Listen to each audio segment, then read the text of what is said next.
as you can tell, it shoots flames out of the exhaust and has that rev limiter around 5,000 RPMs. So without further ado, let's get started and let me show you how you can make that happen on your car. Now before I actually show you guys how to do this, I want to give you a fair warning that if you are running the stock catalytic converters and you plan on doing such thing, I'm just going to let you know it's most likely going to damage those things. Now by all means, am I not telling you to delete your emissions equipment to do this, but that's on your digress. I have nothing to do with that, and if anything gets damaged, again, I have nothing to do with it. So, right here, we got a stock Toyota ECU. This guy's from a 2008 Toyota RAV4 with a 2GR in it. And it has been flashed by Frankenstein Motorworks, but the flash has absolutely nothing to do with what we're doing today. And that is these two wires. Granted, I left them wide open so you can see it a little bit better. And this wire right here that is red and green, if I'm not colorblind, is your STA pin. Now, essentially what this pin does is when you go to crank your car, the ignition switch sends a 12-volt signal to the ECU, this guy, and it tells it we're trying to start the car, mess with the ignition timing, add some more fuel, and go from there. The next one is the STAR pin. This guy is connected to the neutral safety switch in your automatic transmission. In this case, I don't have that, so that's the reason why this is normally not wired up. And effectively, when you're cranking the car, what would happen is these two would connect anyway and would both receive 12 volts. And that's what would tell the ECU that you're trying to start the car, and so on and so forth. So effectively, if you want the car to shoot flames and stuff, you have to make the ECU think you're trying to start the car. Besides the wiring thing that I was just showing you guys on what actually happens when you go to crank your vehicle, is the ECU defaults to a 0-degree timing situation, and it also adds a whole bunch more fuel to make it easier for the engine to turn over and start, and do its thing.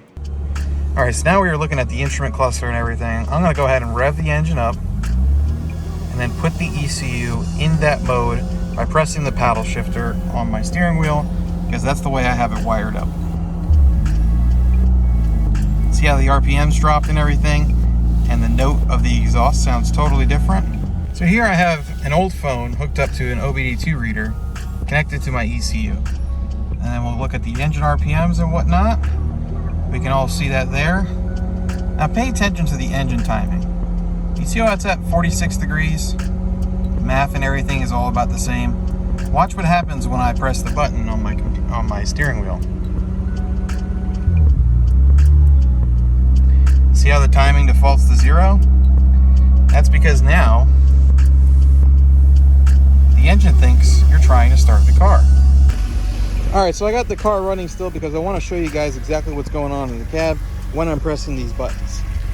So I will show you here, if the car doesn't stall out when I do so, because usually you have to give it some revs, what happens when you're touching those buttons together. In my case on the steering wheel and in the cab right here, you're going to hear the engine RPMs drop and the exhaust note change.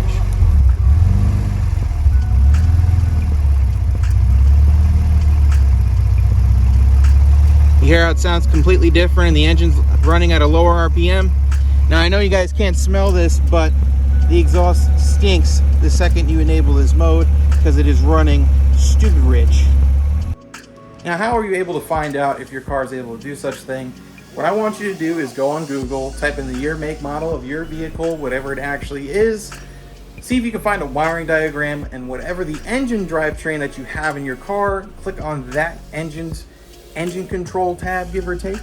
And it's going to be on one of the first pages of that section of the PDF, if it is a said PDF. If you can't find it on there, I'm sure if you go onto Toyota's TIS website, pay for the 1-day subscription, it's like 20 bucks give or take, download the wiring diagrams for your specific vehicle and set it up the way I was just showing you. Now that the exhaust is nice and hot, let's have some fun real quick.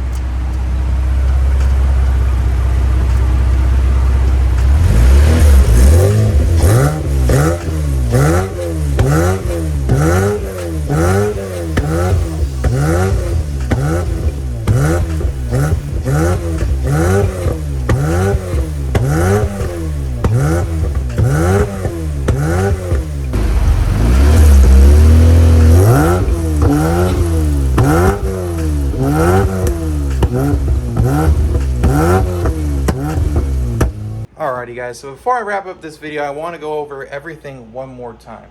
So as you can see there, you're going to be looking for the STA and the STAR pins. They're the ones that are still sticking out there.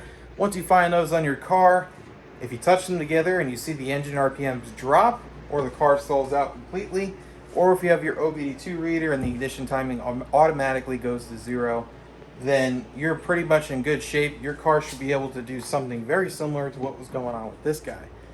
Now that that's all set, I really appreciate you all tuning in. Make sure you like and subscribe, because as I get more subscribers, I promise you the content I'm going to be putting out is going to get real crazy. So with that, all that stuff out of the way, I hope to see you in next week's video. Take care.